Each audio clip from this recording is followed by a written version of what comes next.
Welcome back, everybody. Today I'm going to show you guys what tools you're going to be needing to start working on cars. The brand of tools doesn't really matter, especially if you're starting off. If you're in your career already and you're already making money, then you should be already buying the nicer stuff. Even if you're not, it's always a good idea to go with the quality stuff later on in your career when you can afford it. But in the beginning of your career, just get your hands on whatever tools you get your hands on. And then as you progress through your career and you start making more money, then you can decide whether or not you want to get the nicer stuff and buy it cash or buy it with the credit card with a really low interest rate. So if you're brand new, don't mind the brand. What matters more is that you actually have the tool. So if I tell you guys you're going to be needing a Phillips screwdriver and the one I have is Snap-on, I don't want you guys to think that you need a Snap-on Phillips head. You just need a Phillips head, okay? I want to make that super clear. Let's go ahead and get started, guys. If this video helps you in any way, please give it a like. It really helps with the YouTube algorithm, and leave me a comment. Let me know what you guys like about the video. I would really appreciate you guys. It really does help with the YouTube algorithm and get the message out. So please just do that. It's free. It takes you 1 second. Thank you so much. All right, let's get started. Okay, guys, so we're going to start off with the top of my toolbox first. And the first thing I want to show you guys is going to be my set of Phillips and flatheads. You're going to just need a basic Phillips and a basic flathead. The longer the better on the flathead because you're going to use this as a pry bar. And then you need like a short little flathead, around 3 inches. I also like using a ratcheting Phillips because I do a lot of interior stuff, and this one comes in handy when you're trying to just do something quickly. Next thing you're going to need is going to be a flashlight. Make sure you guys pick up a decent one. This one is a rechargeable Streamlight, and the battery actually lasts me like a whole week when I use it regularly. Probably less than a week, but it lasts me a long time. So these are nice because they're really bright. You guys can see that it even lights up the wall even though it's bright in here. And it's a bunch of really good parts. It has a lot of replaceable parts, which is nice. My toolbox is a mess, so excuse me, guys. And then the other thing you really want is a pick, just a regular little pick. Okay, throw that in your pocket and you should be good. Next thing you're gonna need is gonna be a set of wrenches. I recommend just buying a set of wrenches from 8mm all the way to 19. And if you do have the extra cash, splurge on a 21 and 22 wrench as well. They're in here somewhere. I don't know where they're at. And that's basically all you're going to need for wrenches in the beginning of your career. Once you get more into it, you can use the stubbies and the shorter ones and even the ratcheting wrenches. But for now, in the beginning of your career, just buy metric 8 to 22 and you should be fine. Get a nice set of picks. You always need a nice set of picks, so make sure you guys get a nice set of picks. Okay?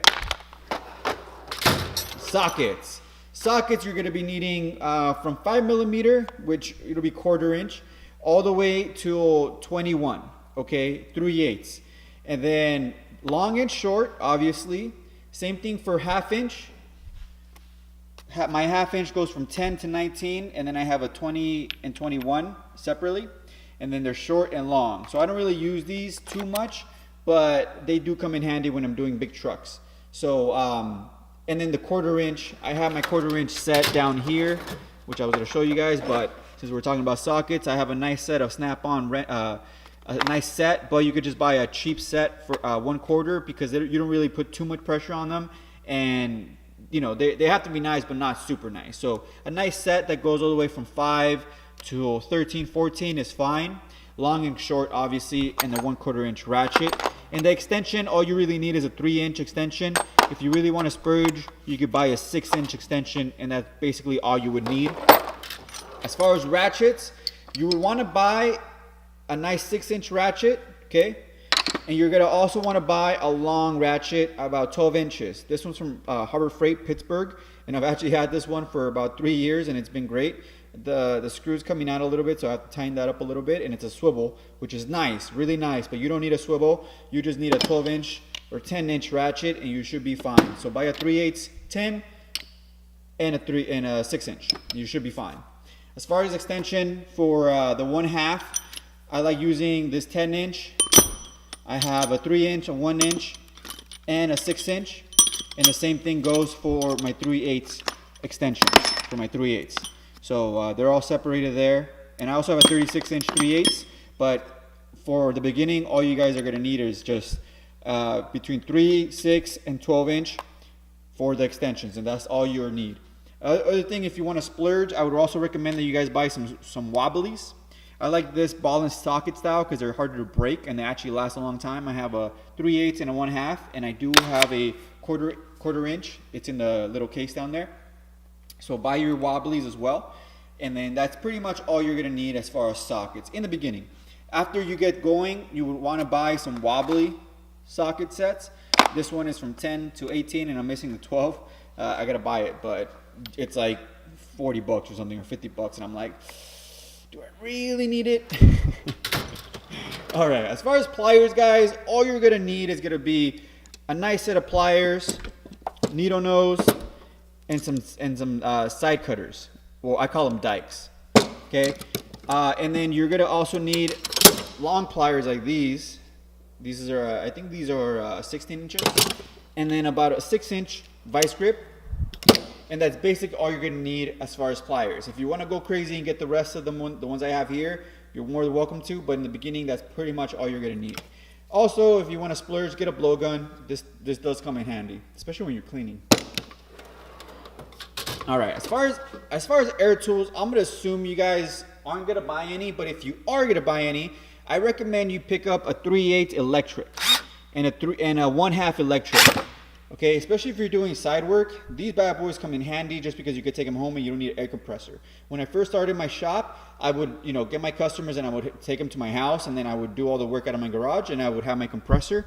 And I didn't, electric tools didn't start coming out until like 2007 and 8. That's when I bought this one.